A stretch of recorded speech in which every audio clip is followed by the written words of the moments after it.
Welcome back, or welcome if you're new to my channel.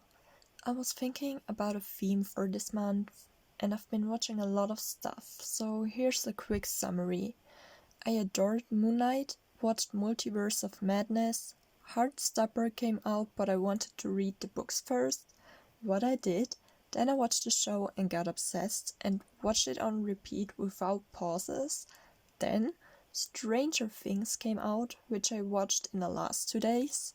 That's also where my current state of mind is at. And lastly, if you wonder about my nails, it's all because of Jinx and Arcane, what I watched before Moon Knight and was recently reminded of because of your internet mom Ash.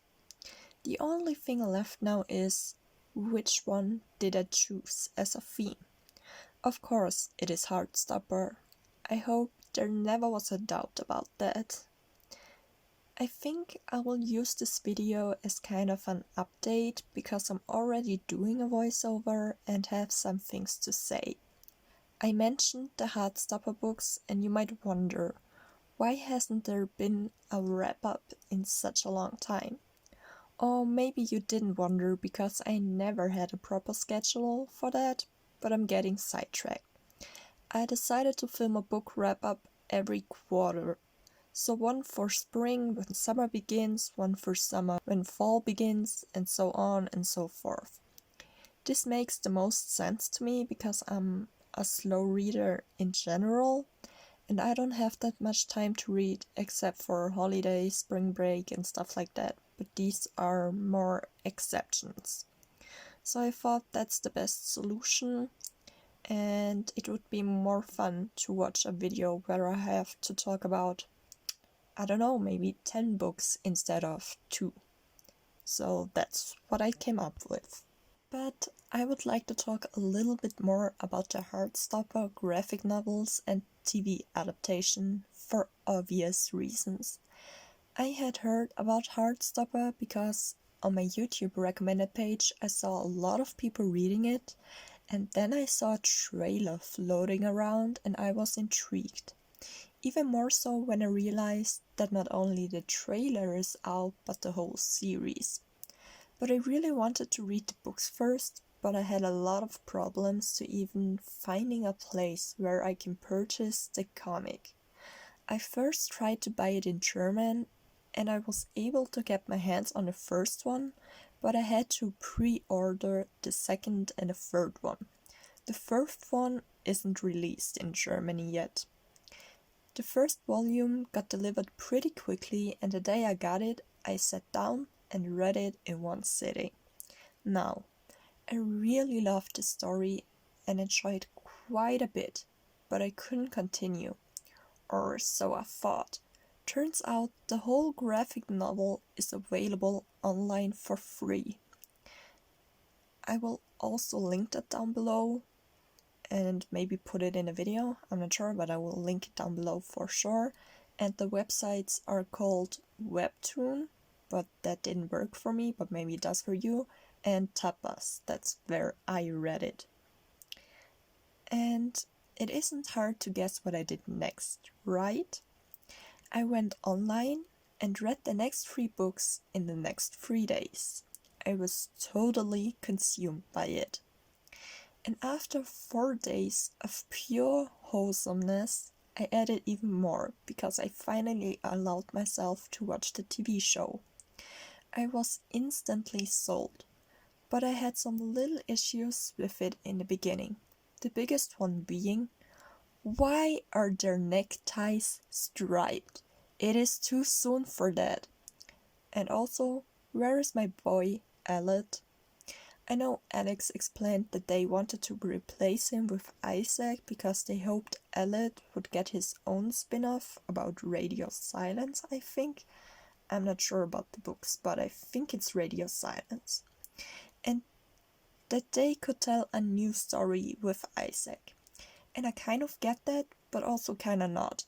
Elliot is also in the Heartstopper comics without any problem and still has its own book. But I don't mind too much because I am interested to meet someone new and seeing his journey. Speaking of new, Imogen. I wasn't sold on her for a long time because it mirrored Ben too much. I know they try to show that Nick is different and all, but I like it better how they dealt with it in the comics. But I get the parallels and the added drama.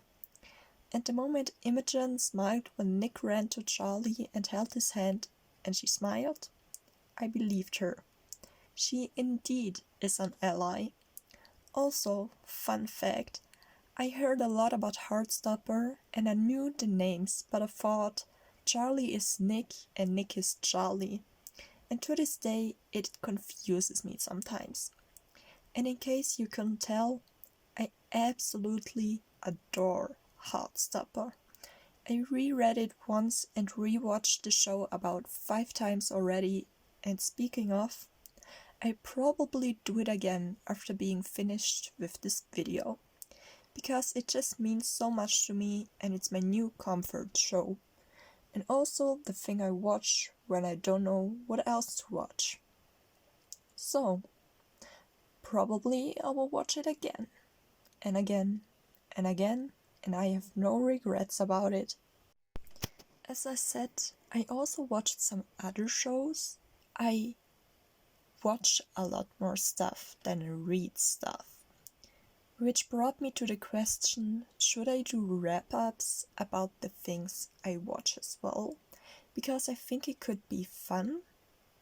I would really like to hear your opinion on that. And I will think about it for a little bit and let you know what I decided. But enough of that. Let's talk a little bit about my setup. My final flip through. The cover page had to be the cover page of the first graphic novel, and I decided to try recreating the writing on it, probably Alice's handwriting. This month I also decided to put all of my trackers back inside because I didn't want this theme to end, to be honest, and I wanted to add a lot of pictures. I made a calendar like always and decided to keep it black and white in the beginning and add more color as we go. After the calendar, on the next side, on the left, we have my sleep and step tracker, as the pictures on the right might tell you. And on the right side, I put my digital balance tracker, where I write down how many hours I spend on my phone and with what. Next up, we have my habit and mood tracker. I knew I wanted to include the bi flag, and I was always pretty sure I want to combine it with leaves, but at first I didn't know how to until I started to draw my mood tracker. I also have some space for my tests, exams, and my work. Then we have my gratitude and my food page. I don't think I need to explain something here.